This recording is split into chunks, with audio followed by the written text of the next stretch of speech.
Hello and welcome to another motorcycling video. As you can see, I'm riding around Launceston on my Suzuki Burgman 650 scooter. It's Tuesday the 4th of March 2025 and the information I'm giving you is accurate at that time. Circumstances may change after this date. I'm going to talk about electric vehicles for a moment. So first of all, a couple of disclaimers. I don't own an electric vehicle. I have no shares in any company that makes, imports, markets, sells or drives electric vehicles. And I'm not trying to sell you a model or anything like that. I'm simply talking about electric vehicles and the market and giving you my opinion. The information here is for entertainment purposes only, and any decision that you make about buying an electric vehicle or not buying one should be based on your own financial situation and consultation with financial advisors and so on if that's necessary. Having said all that, I'll get straight into it. There is a hope that by 2030, electric vehicles would make up something like 30% of the Australian fleet. Now, in the year 23-24, I think electric vehicles made up about 10% of all new car sales. In Australia, we sell about 1 million to 1.2 million new cars in a good year. In that year, I think there were about 100,000 EVs delivered. But to be clear about that, I think 80,000 of those vehicles were perhaps battery EVs and maybe another 20,000 were plug-in hybrids. So the claim that they'd made 10% of the market's not entirely accurate, even though Electric Vehicle Council might be claiming that. The reason so many plug-in hybrids were sold in that time was because the Commonwealth Government made some offers offered some incentives in order to get people to buy EVs to be able to meet the climate targets we'd set ourselves.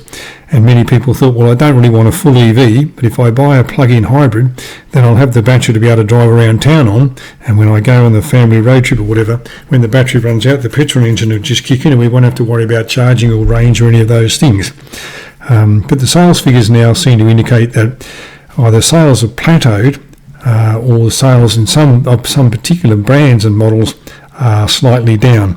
And on one simple level, you could say, well, if people aren't buying that product, it proves that they don't want the product, and therefore that proves that people don't want electric vehicles. But I think there's a bit more. I think that is a bit simplistic, and I think there are other factors, at least, that are worthy of consideration. I think one of those factors is the behaviour of Elon Musk. Now, I'm not here to discuss his politics. I'm not here to defend or criticise his politics. He's able to take whatever political view he wants. Whether you agree or I agree with his political view is another matter, but he's able to take whatever political view he wants. But I think the problem here is that many people look at the Tesla and think the Tesla is the gold standard for EVs, and they're thinking, well, I wanted to buy an EV. I really was interested in buying one. I thought I might buy one, but Elon's gone a bit bonkers lately, or I don't like the way he's behaving, or however they might express it to themselves. And so I don't want to give his company any money, so I'm not going to buy an EV. And that's perfectly their right, but that doesn't necessarily prove that people don't want EVs. The second thing that's a factor is I think that there are European manufacturers who are revising their plans for EVs. Some European manufacturers have said, well, we're going to be totally an EV company by 2030, and they've now abandoned those plans, or others have said, well, we're going to make X number of EVs by 2030, and they've now modified their plans on the grounds that, well, we're making these EVs and people aren't buying them, and that proves that people don't want them. And I think, again, that's a bit of a simplistic answer. I think maybe the part of the problem is people are saying, we don't want the EV that you're making. And the reason we don't want it is because the EV you're making is too expensive. The three things that have always held back the EV market are price, range and charging. Now, prices are coming down, as has been shown by the number of Chinese models coming onto the market, and I will come to that in a moment. Range is improving because batteries are getting better and charging is getting better, but when you come to a charging place and the charger doesn't work, or somebody's already there, or it's some other issue with it, there'll never be enough chargers. One stage we had something like 6,000 service stations in Australia, and now we're down to about 2,000. We still manage to get petrol when we need it. Charging takes longer at the moment, so it's an issue, and if you need a charger and you can't find one, or it's in use, then there'll never be enough.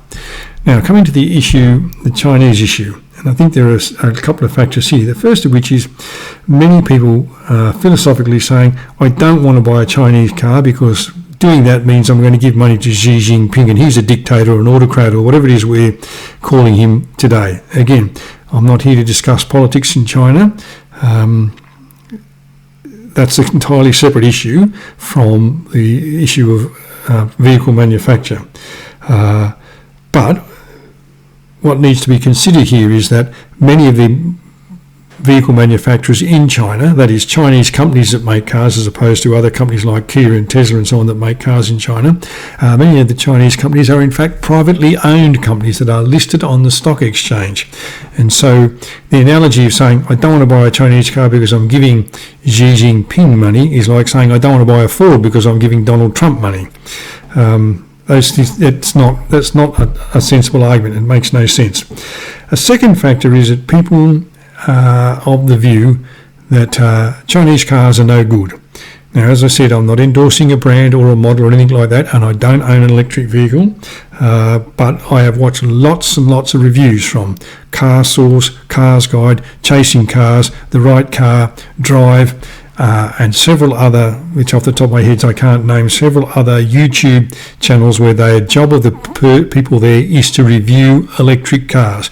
And they all, almost without exception, say that the Chinese cars appear at this stage to be well made, using quality materials.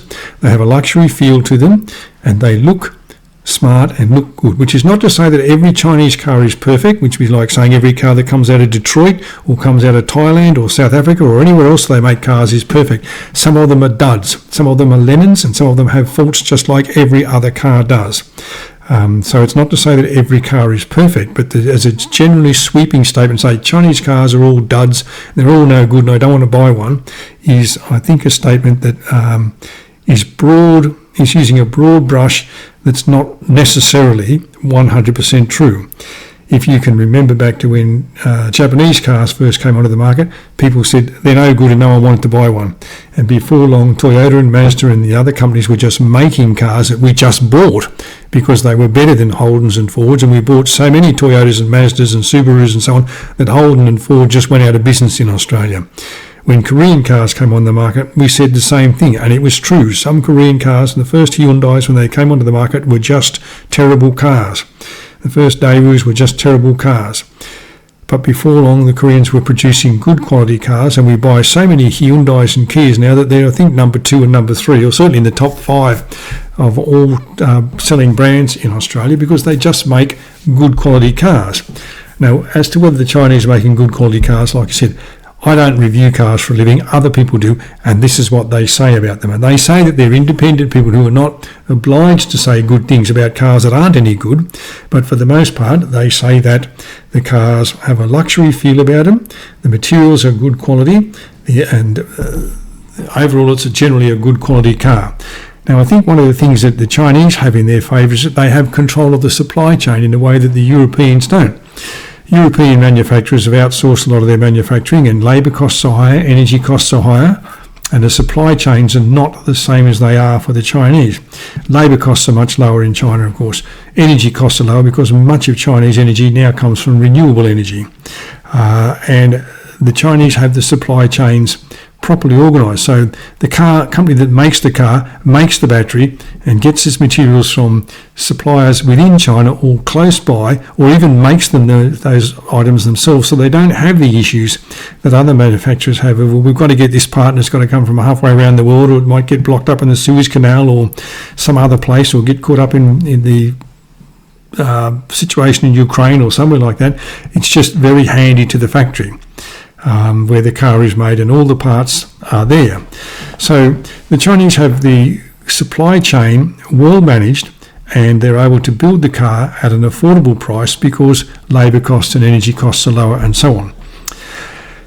Now, there's the argument for saying, well, okay, whether even Chinese cars are any good or not is one issue, and even if we accept that they are good cars and they're good quality and their luxury feel and all those and good quality materials, so even if we accept all that, EVs depreciate at a faster rate than combustion engine vehicles.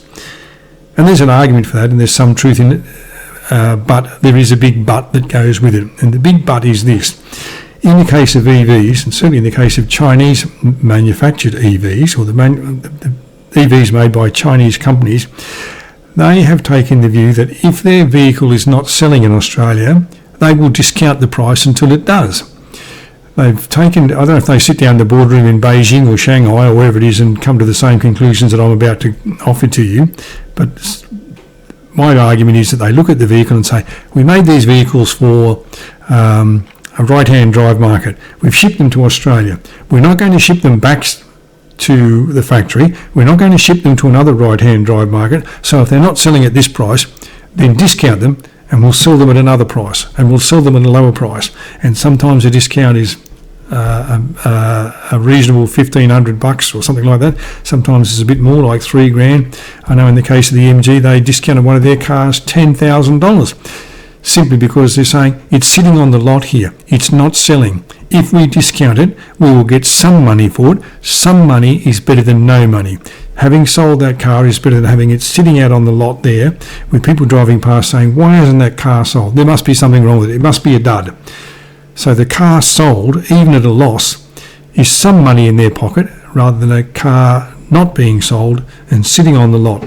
Now, of course, if you bought your Chinese model EV at the full price today, and then tomorrow the manufacturer says, well, we're going to discount the price, and they give a figure, 1,500, 3,000, 5,000, 10,000, maybe even more sometimes, obviously your car is now worth that same amount less. So if the discount was 10 grand on the car, your car is now worth 10 grand less. In fact, it may even be worth less than that. It may be even worth 12 or 13,000 less, because when you go to trade it in, the dealer is going to say, well, look, I can give you a certain amount of money on that car, but after I've given you a trade-in, I've got to detail the car and present it for sale, and I've got to make a profit on it. So if I give you X amount of dollars, my profit margin is going to be cut to Y amount of dollars, and I'm not prepared to wear that, so I've got to offer you less. Now, clearly as a consumer, you think, well, that's not fair, that's not right. I paid full price for this car, and the bloke next door bought a new one the next day and he got his 10 grand cheaper. Mine's worth now 10 grand less. Of course, that isn't fair. But let's think about it in purely business terms for a moment. The business is saying, we've got this stock. It's unique to this market because there aren't that many markets that have right-hand drive vehicles. We don't want to pay the freight to ship it back to the factory or to ship it to another market, so we have to sell it. So they say, if we discount the price, we'll make some money. You're obviously, as a consumer that bought the car, saying, well, that's not right, and that isn't right, but it's business. And if Harvey Norman, for example, have a bunch of TVs in their shop that aren't selling, they discount the price, especially if the new model's coming. They can't have the new models, make room for the new models if they've still got the old stock there, so they discount the price to sell them. Every other vehicle manufacturer, no matter where their cars are made, has things like an end of financial year sale, has things like a model run out where they discount the price of the stock they have to get it off the lot so they can sell it and make room for the new stock. So the argument that, well, EVs depreciate more quickly than combustion engines is to a certain extent true, but as I said, there's a big but to it. Okay, so whether people do or don't want an EV, I don't think it's as simple as, well, people just aren't buying, so that proves they don't want them. I think there is the factor of the Elon Musk behaviour. I think there is the factor of European manufacturers who haven't got the same control of the manufacturing process as the Chinese, and the prices that they're asking are beyond what people are prepared to pay. And then I think there is the Chinese factor, which is, I don't want to give my money to Xi Jinping. Chinese cars are no good, and Chinese cars, when I go to trade in, it won't be worth a cracker, so I'm not going to buy one. I think those three factors may be influencing people's decisions. We can't change Elon Musk's behaviour. We can't do much about what the Europeans are doing, and we can only adjust our perception of what's happening with Chinese vehicles by either owning them or seeing what happens to the people who do own them when they go to trade in or have long-term ownership of them. Thanks for watching. If you have a comment, you know what to do, and I'll talk to you again when I'm making the next video.